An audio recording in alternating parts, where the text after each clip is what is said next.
నమస్తే అన్న, అందరికీ నమస్కారం. ప్రస్తుతం కువైట్ మరియు గల్ఫ్ దేశాలు మనం చూసుకుంటే కానీ అమెరికాకు రివర్సులు అయితే షాకిస్తూ ఉన్నాయన్నమాట. కువైటు, సౌదీ అరేబియా, యుఏఈ అలాగే ఒమన్ మనం చూసుకుంటే ఒకవైపు ఉంటే కానీ ఖతారు అలాగే బెహ్రెన్ దేశాలు మనం చూసుకుంటే అమెరికాకు పెద్ద షాకిస్తూ ఉన్నాయన్నమాట. ఎందుకంటే కానీ ఇరాన్కు భయపడుతూ ఉన్న ఖతార్ కావచ్చు, బెహ్రెన్ కావచ్చు, మా దేశాలలో ఉన్న అమెరికా ఎయిర్ బేస్లను వెంటనే తీసివేయాలని చెప్పేసి అమెరికా మీద ఒత్తిడి తెస్తూ ఉన్నాయన్నమాట. బెహ్రెన్ కూడా మనం చూసుకుంటే కానీ ఇరాన్కు వ్యతిరేకంగా మేము ఏ పనులు చేయలేము, ప్రస్తుతానికి మీ యొక్క ఎయిర్ బేస్ మూసివేసి వెళ్లిపోవాలని చెప్పేసి బెహ్రెన్ అలాగే ఖతారు దేశాలు అమెరికా మీద ఒత్తిడి తెస్తూ ఉంటే, మరోవైపు కువైట్ కావచ్చు, సౌదీ అరేబియా కావచ్చు, యుఏఈ కావచ్చు, ఒమన్ దేశాలు ఏవైతే ఉన్నాయో వేలాది మంది సైన్యాన్ని అయితే ఆహ్వానిస్తూ ఉన్నాయన్నమాట.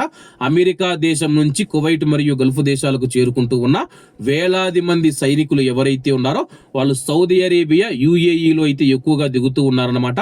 యుఏఈ అయితే చాలా కరెక్ట్ గా ఉందన్నమాట. ప్రస్తుతం మా యొక్క దేశ ఆర్థిక వ్యవస్థను అలాగే యుఏఈకి మనం చూసుకుంటే దుబాయ్కి చూసుకున్న, అబుదాబికి చూసుకున్నా సరే కానీ టూరిస్టులు ఎక్కువగా వస్తూ ఉంటారనమాట.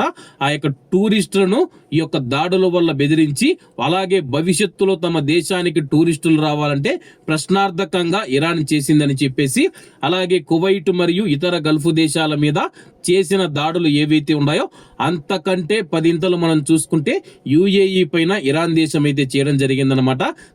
దీనికి ఒక ముగింపు పలకాలని చెప్పేసి సౌదీ అరేబియా, యుఏఈ అమెరికా మీద ఒత్తిడి తెస్తూ ఉన్నాయన్నమాట. ప్రస్తుతం మనం చూసుకుంటే ఆయా దేశాల్లో అటువంటి పరిస్థితులు ఉన్నాయి. ప్రస్తుతం కువైట్ చూసుకున్నా సరే కానీ హార్ముజ్ జలసంధి ఏదైతే ఉందో అది వెంటనే ఓపెన్ చేయించాలని చెప్పేసి, మేము చమురు కానీ, గ్యాస్ కానీ, పెట్రోల్ కానీ, డీజిల్ ఏదైతే ఉందో అది ఇతర దేశాలకు రవాణా చేయాలంటే కానీ తీవ్ర ఇబ్బందులు ఎదుర్కొంటూ ఉన్నాము.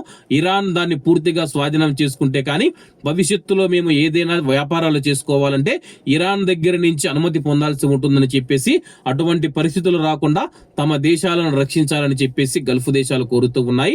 అమెరికా కూడా హామీ ఇచ్చిందనమాట.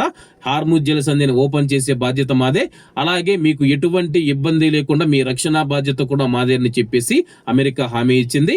కాబట్టి అందరూ బాగుండాలి, అందులో మనం ఉండాలి. అందరికీ నమస్తే అన్న, జై హింద్.